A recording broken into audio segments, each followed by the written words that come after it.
Why the fuck can they go through the barriers?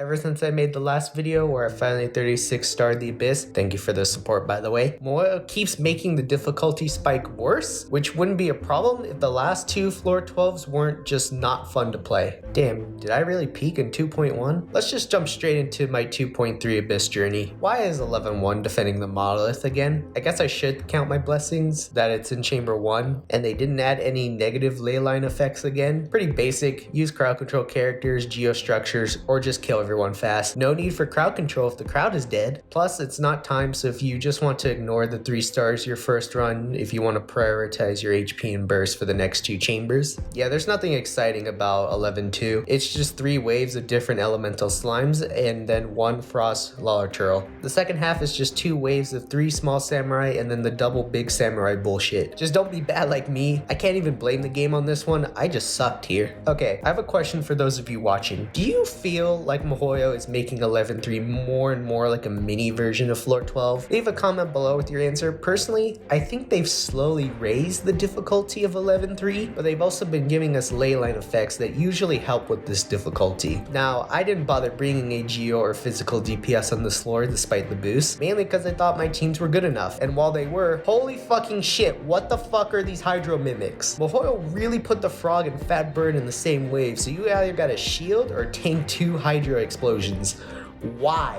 And while for me, the Spectres weren't as bad as their floor 12 counterparts, I understand everyone's frustration with these little shits, especially when they start floating higher for no clear reason. I sweated my way through the first half and was thankful the second half was an easy clap because all the ruin enemies spawned next to each other, so I targeted the Dorito bot instead for Ayaka's ult. Despite a couple resets, perfecting floor 11 was doable, but that was all about to change. Floor 12 makes me want to fucking kill myself. If this was the only content Genshin had, I would have fucking quit this game last year. These mad lad masochists managed to make an enemy worse than the Spectres. I know, I didn't think it could be done either. And no, I'm not even talking about the corrosion. Sure, it's annoying, but honestly, compared to what I'm about to tell you, corrosion was the least of my problems. To start, the big Rifthounds have too much fucking HP. I know they like to increase the heck out of their HP for Abyss, but when a level 100 Rifthound has nearly 1 million HP, I think we have a serious scaling problem here. And honestly, the HP wouldn't be a problem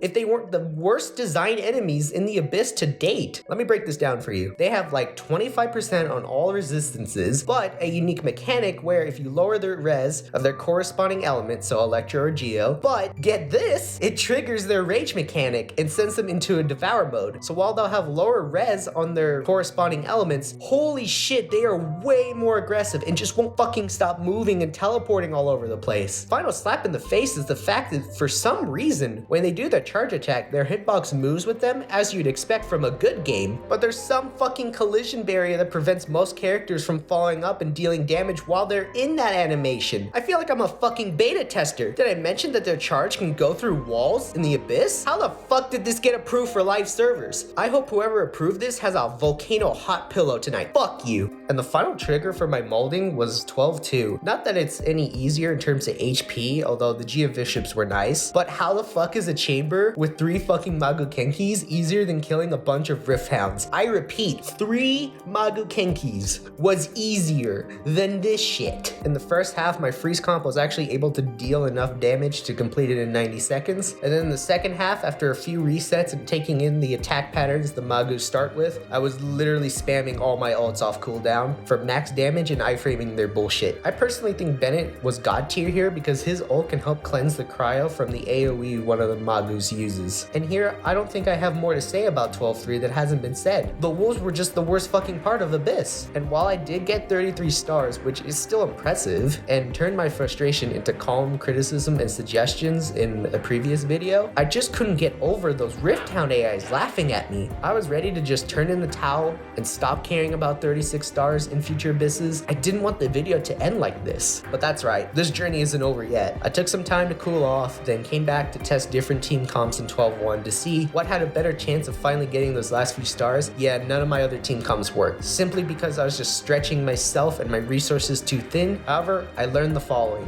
1, the Electro Rifthounds are my main hurdle right now. I couldn't even kill them within 60 seconds and then in the second half by 8:30. There is literally no point in me trying for 3 stars. And investment wise, wise, my ball national team was the best for this first half. Then it was a matter of my second team. I went with my freeze comp, Ayaka being my main DPS, but I was gonna need another Hydro applier that I could swap to easily. I don't have Mona even after a year playing this game, so my next best option was Kokomi with Zhongli's Millilith pieces. Honestly, my Millilith set needs work, but was good enough for Kokomi. 3, Ayaka wasn't getting her burst back fast enough even when feeding particles from my battery Diona, so to get the most value from freeze comp, I had to give Ayaka a 4-piece blizzard set, mainly because I just get a ton of free crit rate if the enemies are frozen, so I can just stack as much crit damage and attack percent in my substats as I could. Yeah, some of my blizzard pieces are really copium, I'll tell you that. And lastly, giving Ayaka this katana, and my god, this F2P craftable sword is so good in max refinement. I get like half my ult back if I have like 3 seats from the passive. I prepared for the new reset, which ironically came on New Year's, and for 12-1, I got a gift from RNG Jesus that I had my favorite card, plus 40% attack, minus 15% defense. With this card, I feel more comfortable getting the 3 stars. It took 5 attempts of getting damn close, choking at the worst moments, and learning from my mistakes, but I finally got 3 stars on 12-1. I reset and beat 12-2 again with 3 stars, couple of changes between the teams since I knew it was already working for me, and hey, if it ain't broke, don't fix it. And finally,